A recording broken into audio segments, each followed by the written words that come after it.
उसके बाद अगला क्वेश्चन है, जस्टिस जो चंद्रशेखर हैं बॉम्बे हाई कोर्ट के जो मुख्य न्यायाधीश जस्टिस है वो नियुक्त किए गए हैं। और जस्टिस बी जो बजधारी हैं उनको पटना जो हाई कोर्ट है उनके नए मुख्याधीश नियुक्त किया गया है। उसके बाद अगला क्वेश्चन पूछा गया है कि भारत का जो शीत मरुस्थल जैव मंडल आरक्षित क्षेत्र है, India's cold desert biosphere reserve, जिसे सितंबर 2025 में यूनेस्को के विश्व जैव मंडल आरक्षित क्षेत्र network world's biosphere reserve network में शामिल किया गया है, वो किस राज्य में किया गया है? तो उसका राइट आंसर है हिमाचल प्रदेश के अंदर इसे किया गया है। अब हुआ क्या है, तो स्थान कौन सा है भारत का कोल्ड डेजर्ट बायोस्फीयर रिजर्व, जहाँ जो कहाँ है, ट्रांस हिमालयन रीजन के अंदर है। यूनेस्को ने इसको मान्यता दी है, हाल में यूनेस्को ने वर्ल्ड बायोस्फीयर रिजर्व नेटवर्क में से शामिल किया है। यूनेस्को का जो नामांकन है जो 2025 में है, 20 देशों के 26 नए बायोस्फीयर रिजर्व में से एक है। भारत का जो पहला कोल्ड डेजर्ट बायोस्फीयर रिजर्व है जिसको यूनेस्को की मान्यता मिली है, ये भी आप याद रखोगे। कौन सा राज्य है? हिमाचल प्रदेश में है ये जो कोल्ड डेजर्ट बायोस्फीयर रिजर्व कौन से रीजन में है? ये ट्रांस हिमालयन रीजन में है। जीना कौन सा है? लोहाल जो सेप्ती जो डिस्ट्रिक्ट है। क्षेत्रफल कितना है? 7,770 किलोमीटर। और उसके बाद जो है ऊंचाई जो है वो लगभग 3,300 मीटर है, और 3300 से 66,000 मीटर के बीच में है। उसके बाद अगला क्वेश्चन पूछा गया है कि हाल में एक तूफान आया है, बुलाई नाम का है, उस वो किस देश को उसने प्रभावित किया है? तो उसका जो राइट आंसर है वो वियतनाम है। वियतनाम को उसने अभी हाल में ही प्रभावित किया है। हुआ क्या है, जो टाइफून है, जो तूफान है जिसका नाम क्या है, बुआलाई है, किस देश को किया है उसने? वियतनाम को किया है, जहाँ पे 2.5 लाख लोगों को सुरक्षित स्थानों पर पहुंचाया गया है। मदद के लिए 1 लाख सैन्य जो है तैनात किए गए हैं। और जो नाग और उसके साथ साथ सिविलियन एविएशन अथॉरिटी ने आदेश दिया है, दनांग जो अंतर्राष्ट्रीय हवाई अड्डा है और तटीय हवाई अड्डों पर उड़ान का संचालन रोक दिया गया है। उड़ान के लिए पुनः निर्धारित रीशेड्यूल किया गया है, उनका टाइम जो है रीशेड्यूल कर दिया गया है। अगला क्वेश्चन पूछा गया है कि हाल में ही तमिलनाडु सरकार ने करूर भगदड़ की जांच के लिए किसकी अध्यक्षता में एक जांच जो आयोग गठित किया गया है? तो वो हाल में ही जो अरुणो जगदीशन है उनकी जो एक टीम होगी उनकी अध्यक्षता में ही उनकी उस भगदड़ की जांच की जाएगी। तो हुआ क्या है, करूरू भगदड़ जो घटना है वो कहाँ हुई है, वो आपको पहले याद होना चाहिए कि तमिलनाडु में हुई है। और जांच आयोग किसने की दी है? तमिलनाडु सरकार ही देगी कि क्यों भगदड़ हुई है। अध्यक्षता किसके अध्यक्षता कौन करेगा? उच्च न्यायालय के जो पूर्व न्यायाधीश थे अरुणा जगदीशन के द्वारा ये की जाएगी। और यह एक सदस्यीय आयोग है, 1 मेंबर कमीशन ऑफ इंक्वायरी। अब क्वेश्चन ये है कि हुई क्यों है ये? एक जो वहाँ पे पार्टी है तमिलगा वेत्री कड़जागम टीवी के पार्टी के द्वारा ये हुई है। और पार्टी के संस्थापक कौन है? विजय, जिनके स्वागत के आयोजित पर विशाल सभा के दौरान भगदड़ मची है, जिसमें 40 लोगों की मौत हुई है और 80 लोगों से ज़्यादा घायल हुए हैं।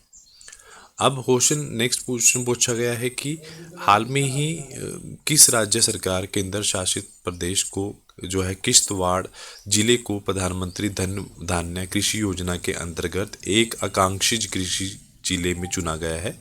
तो वह जम्मू कश्मीर का एक जिला है जिसको चुना गया है। अभी हुआ क्या है, जो केंद्र शासित प्रदेश है उसका नाम क्या है? जम्मू कश्मीर। जिला कौन सा है? किश्तवाड़ है। हाल में ही प्रधानमंत्री धन धान्य कृषि योजना के तहत आकांक्षी कृषि जिला जो एक तरह के चुना गया है। तो उसका उद्देश्य क्या है? कृषि उत्पादकता बढ़ाना, किसानों की आय बढ़ाना, आधुनिक तकनीकी अवसंरचना के माध्यम से कृषि क्षेत्र को मजबूत बनाना, ये इसका उद्देश्य है।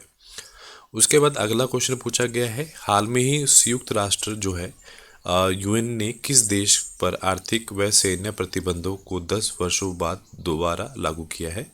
तो इसका जो राइट आंसर है वो है ईरान के ऊपर इन्होंने दोबारा से ये किया है। अब हुआ क्या है वहाँ पर देश कौन सा है? ईरान। संस्था कौन सी है? संयुक्त राष्ट्र, यूनाइटेड नेशन। प्रतिबंध वहाँ की आर्थिक और सैन्य पर। समय विधि 10 वर्षों द्वारा दोबारा लागू किया गया। सुरक्षा परिषद का प्रस्ताव प्रतिबंध यूएन सुरक्षा जो पारित का प्रस्ताव 1737 यूएन जो रेजोल्यूशन है 1737 के तहत लगाए गए। पहले से प्रतिबंधित जो है 43 लोग जो व्यक्ति हैं और 78 संस्थाएं हैं, इन पर फिर से प्रतिबंध सूची में जोड़ा गया है। 2015 के परमाणु समझौते के तहत ये प्रतिबंध हटाए गए थे। अब समझौते का उल्लंघन होने के चलते प्रतिबंध को फिर से लागू कर दिया गया है। उसके बाद अगला क्वेश्चन पूछा गया है कि हाल में ही एशिया कप का खिताब किसने जीता है? तो हाँ, वो हम लोग हैं। भारत ने ये दोबारा से जीत लिया है। अब क्वेश्चन ये है, मैदान कौन सा है जहाँ पे ये हुआ है? Dubai international stadium. टूर्नामेंट कौन सी थी? Asia cup 2025। किसके और किसके बीच में जो मैच था वो भारत बनाम पाकिस्तान के बीच में था। परिणाम क्या हुआ? भारत ने पाकिस्तान को 5 विकेटों से हरा दिया। ये भारत का 9वां एशिया कप था। और उसके बाद अवार्ड्स भी मिले हैं। जो मैच का सर्वश्रेष्ठ खिलाड़ी था उनका नाम था तिलक वर्मा। मैच का सबसे बड़ा बदलाव जो था चेंज, वो शिवम दुबे। टूर्नामेंट का सर्वश्रेष्ठ जो खिलाड़ी थे वो अभिषेक शर्मा बने। अब क्वेश्चन ये हुआ है, एशिया कप 2025 के मुख्य आंकड़ों के अनुसार जो टूर्नामेंट का सबसे मूल्यवान खिलाड़ी था उनका नाम था जो कुलदीप यादव। सबसे ज़्यादा रन किसने बनाए? अभिषेक शर्मा ने। सर्वाधिक विकेट किसने ली है? कुलदीप यादव ने। सर्वाधिक छक्के किसने मारे? अभिषेक शर्मा ने। रिकॉर्ड किसने बनाया है? कुलदीप यादव ने एशिया T20 के एक संस्करण में 17 विकेटों लेकर एक नया रिकॉर्ड बनाया है। पिछला रिकॉर्ड किसका था? बांग्लादेश के एक तेज गेंदबाज जो है अल अमीन हुसैन ने 2016 में एशिया कप में 11 विकेटें ली थी। उसके बाद अगला क्वेश्चन पूछा गया है कि हाल में ही भारतीय विज्ञापन मानक परिषद का नया अध्यक्ष किसे नियुक्त किया गया है? तो उसका नाम है सुधांशु वत्स को नियुक्त किया गया है। अब हुआ क्या है, जो ASCI है, advertising standard council of India की जो 13वीं वार्षिक आम बैठक में एक नया अध्यक्ष नियुक्त किया गया है, जिनका नाम क्या था? सुधांशु वत्स। सुधांशु वत्स जो है पेडिलाइट इंडस्ट्री लिमिटेड के प्रबंधक निर्देशक हैं। उपाध्यक्ष कौन है? मुगलनेली ग्लोबल KS सुब्रमण्येश्वर जो है वाइस चेयरमैन है। उसके बाद अगला क्वेश्चन पूछा गया है कि हाल में ही जो स्वैपेबल बैटरी वाले भारत के पहले हैवी इलेक्ट्रिक ट्रक किसने शुरू किए हैं? तो वह है जवाहरलाल नेहरू बंदरगाह प्राधिकरण। तो अब हुआ क्या है, लॉन्चिंग संस्था कौन है? जो जवाहरलाल नेहरू बंदरगाह प्राधिकरण। कहाँ पे किए हैं? मुंबई के पास ननवा सेवा वितरण टर्मिनल के पास। किसने हरी झंडी दिखाई है? केंद्रीय बंदरगाह जहाजरानी जल मार्ग मंत्री, जिनका नाम है श्री सर्बानंद सोनोवाल। लॉन्च क्या किए हैं उन्होंने? 50 हैवी ट्रक को उन्होंने लॉन्च किया है, जिनकी जो बैटरी है वो स्वैपेबल है। क्या फ़ायदा है इस चीज़ का? भारत का पहला बड़ा बेड़ा है जिसमें इस तरह के ट्रकों को शामिल किया गया है। हरे झंडे दिखाकर उनको औपचारिक रूप से चालू भी किया है। अगला क्वेश्चन पूछा गया है कि हाल में ही भारतीय वनस्पति जो सर्वेक्षण है BSI के निर्देशक नियुक्त होने वाले पहले जो कवक जो वैज्ञानिक है माइकोलॉजिस्ट, वो कौन बने हैं? आपको ये याद रखना चाहिए कि जो उनका नाम क्या है? उनका नाम है डॉक्टर कनाड दास है उनका नाम। अब हुआ क्या है, जो नव नियुक्त निर्देशक हैं डॉक्टर कनाड दास हैं। संस्थान कौन सा है? बॉटनिकल सर्वे ऑफ इंडिया, जिसको आप BSI भी बोलते हैं। और ये 13वें निर्देशक नियुक्त किए गए हैं। ऐसा विशेष बात क्या है, BSI जो निर्देशक हैं वो कवक वैज्ञानिक के माइकोलॉजिस्ट हैं। और उसके बाद जो बॉटनिकल सर्वे ऑफ इंडिया उसके बारे में वो किसके अंडर आता है? पर्यावरण वन व जलवायु परिवर्तन मंत्रालय के अंतर्गत। स्थापना 1890 में हुई। कार्य क्या है इनका?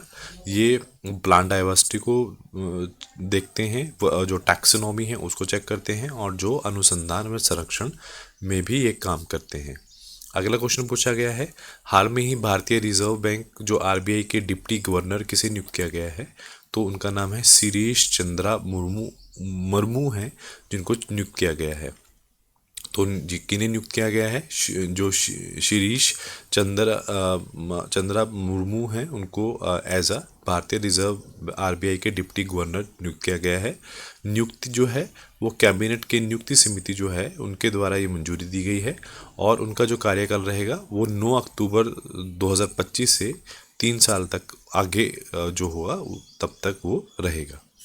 उसके बाद अगला क्वेश्चन पूछा गया है कि हाल में ही भारत के मुख्य न्यायाधीश सीजीआई, जिनका नाम है BR गवाई जो है, उन्होंने दूसरे राष्ट्रीय मध्यस्थता जो है सम्मेलन 2025 का उद्घाटन किया है। वो कहाँ किया है? वो भुवनेश्वर जो है उड़ीसा के अंदर उन्होंने ये किया है। अब क्वेश्चन ये है कि क्या कार्यक्रम था? तो वो सेकंड नेशनल मेडिटेशन कॉन्फ्रेंस थी 2025 की, जो 27 से 28 सितंबर चली। कहाँ पर चली? भुवनेश्वर उड़ीसा के अंदर चली, केशव सेवा भवन में। और उद्घाटनकर्ता कौन थे? जो भारत के सीजीआई हैं, चीफ जस्टिस ऑफ इंडिया, जिनका BR गवाई हैं। क्या फ़ायदा है इस चीज़ का? विवाद समाधान के वैकल्पिक संसाधन के रूप में मध्यस्थता को बढ़ावा देना, संवाद को आर्थिक अधिक समृद्ध प्रभावी बनाना। तो उसके बाद नेक्स्ट क्वेश्चन पूछा गया है कि हाल में ही जो किस राज्य के जो बादी जिले में जल जो शक्ति अभियान के तहत जल संचयन जन भागीदारी पुरस्कार किसे दिया गया है? तो वो उसका जो राइट आंसर है वो है Tamil Nadu, sorry Karnataka is the right answer. तो ये कर्नाटक जो सरकार के द्वारा दिया गया है।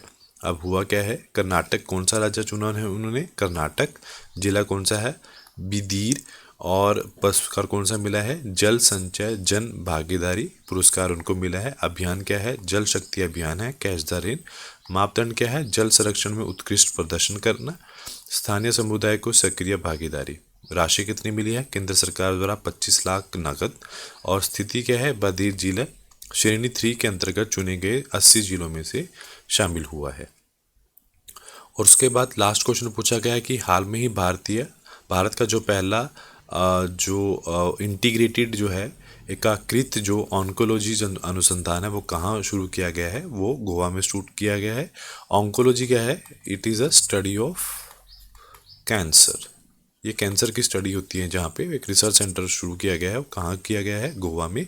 अब हुआ क्या है? गोवा के अंदर शुरू किया गया है, क्या किया गया है? इंटीग्रेटिव ऑन्कोलॉजी रिसर्च सेंटर, जहाँ पे कैंसर के संबंधित अनुसंधान उपचार को सुदृढ़ किया जाएगा।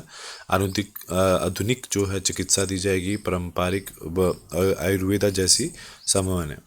तो ये कब शुभारंभ किया गया है? ये आयुर्वेद जो दिवस हुआ है 10वां, उसके अवसर पर ये शुभारंभ किया गया है। तो चलिए कल की रिवीजन देख लेते हैं। हाल में ही भारत के अटॉर्नी जनरल के रूप में दोबारा किसे नियुक्त किया गया है? R वेंकटेरमणि को। जो विश्व हृदय दिवस हर साल कब मनाया जाता है? 29 सितंबर को। भारत का जो पहला किस प्रकार का एथेनॉल को निर्यात को अनुमति दी गई है? 2G को। भारत का पहला सेंट्रल जो टिश्यू बैंक कहाँ लॉन्च किया गया है? दिल्ली में। CSIR का 84 स्थापना दिवस था, वो कब मनाया गया? मनाया गया है हाल में ही 2025 में। बट इसकी स्थापना कब हुई थी? 26 सितंबर 1942 को। हाल में यूनिफाइड पेमेंट्स इंटरफेरेंस सेवा की जो किस देश में शुरू की गई है? कतर में। और विश्व पर्यटन दिवस कब मनाया गया है? 27 सितंबर को मनाया गया है। उसके बाद अगला क्वेश्चन पूछा गया है कि हाल में ही 2026 में फीफा वर्ल्ड कप के अधिकृत जो शुभ कर अनावरण किया गया है, तो उसका नाम क्या है? मैपल, जायू और क्लच। और भारत में जो 2025 की रिपोर्ट में चौथा अंक किस मंत्रालय द्वारा किया गया है? वो सांख्यिकी व जो कार्यक्रम कार्यान्वयन मंत्रालय द्वारा। और ये कहाँ हुई है? ये चंडीगढ़ में हुई है। बिग बैश लीग में शामिल होने वाले पहले भारतीय क्रिकेटर का नाम क्या है? रविचंद्रन अश्विन।